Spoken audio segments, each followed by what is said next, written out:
Hey guys, this is Natural Master Kevin Yang back at it with another video. So, this game will be none other against our friend Fupalicious. We know that Fupalicious likes to play the English, so you've probably all seen the English works out in a very interesting way. So c4, e5, knight c3, and here I play knight to c6. I invite the idea of what is called a closed Sicilian sort of structure.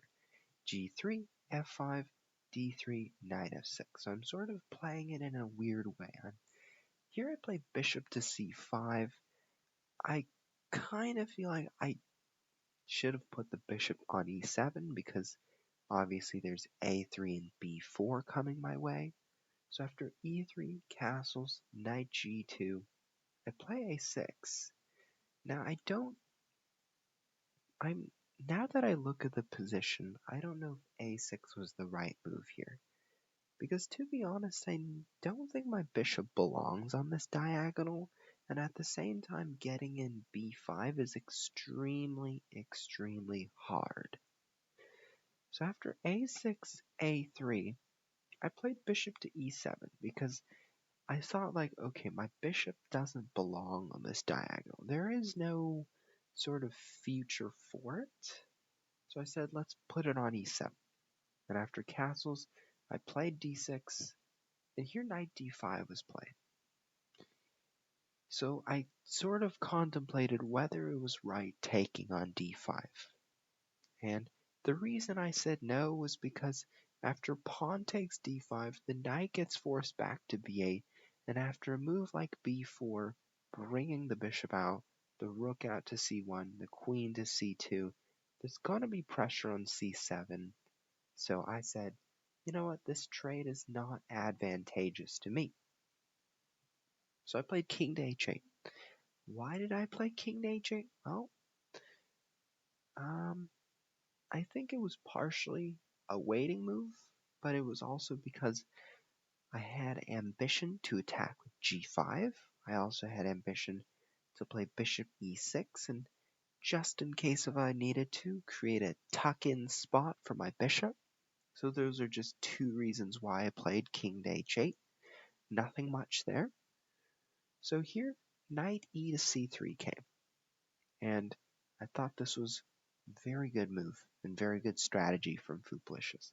Bishop to e6, and now queen to b3, just piling up, trying to find weaknesses, and here's where I play rook to b8. I suggest the possibility of b5, but I don't play it yet. And after queen to c2, I played queen to d7. Because, well, to be honest, I was now prepared for b5, but after b5, white wins a piece because of this diagonal. Knight takes f6, and after bishop takes f6, bishop takes knight. So queen to c2 happened, and I played queen to d7 just to protect this guy. h3, and at this point in the game, I could have played the move b5. I could have easily played the move b5 and went for this kind of thing, except I feel like at this point, instead of going queen to b3, a more productive thing to do would be to play b4. Now, I'm not saying that queen to b3, threaten b7 is a bad thing per se, but it felt like a good time to, get along with the plan and just go for b4.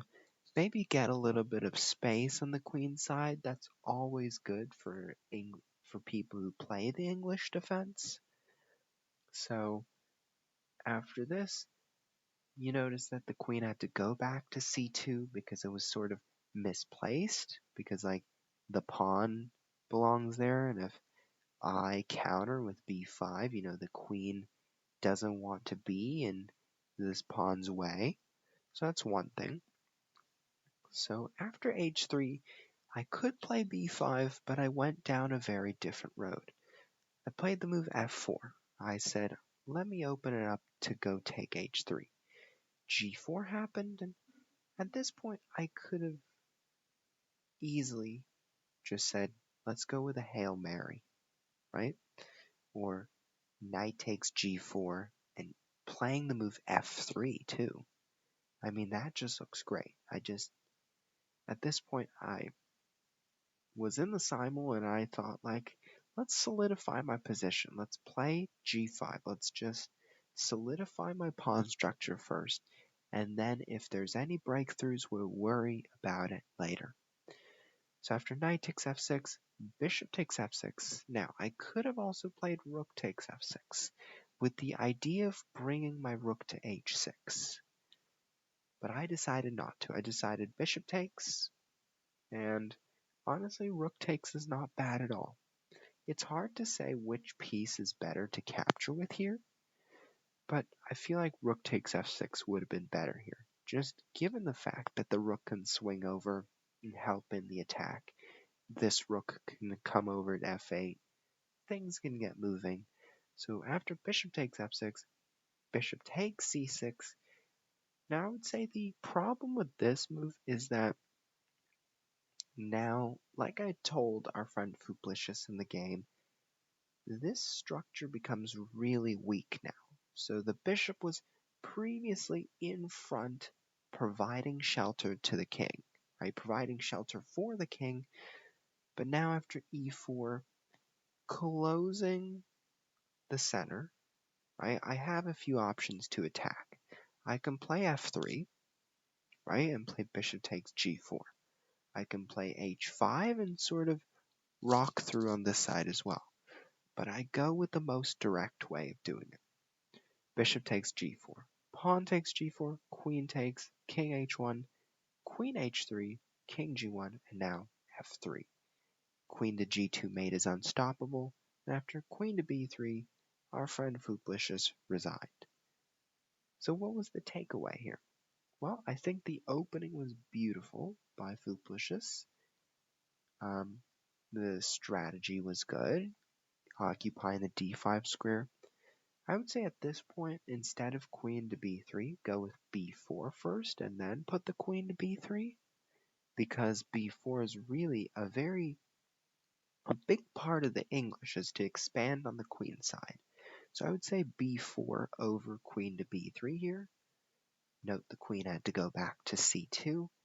And here, I don't know if h3 had to be, because h3, it sort of gave me another weakness to look at. And at this point, I would suggest something like b4. Just go on with the strategy.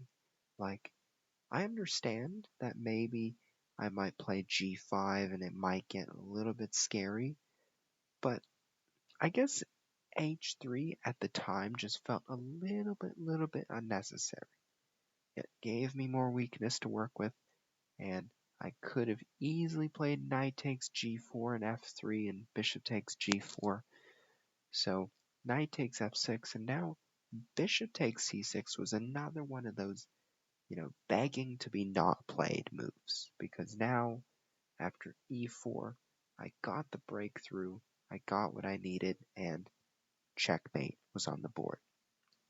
So the games can end easily if just one weakness, if your opponent just sees one weakness and is able to see a plan on how to break through with it, it's going to crumple. Sometimes it won't work, sometimes it will work, but the nature of the game is that whoever makes the biggest, it doesn't have to be obvious, but if it's a big mistake, somebody's bound to see it. So hopefully you enjoyed this video. Don't get irritated over these losses. These are just your training wheels, and we're just continuing to train them. So keep going, keep pursuing your passions, keep staying curious, and I'll see you next time.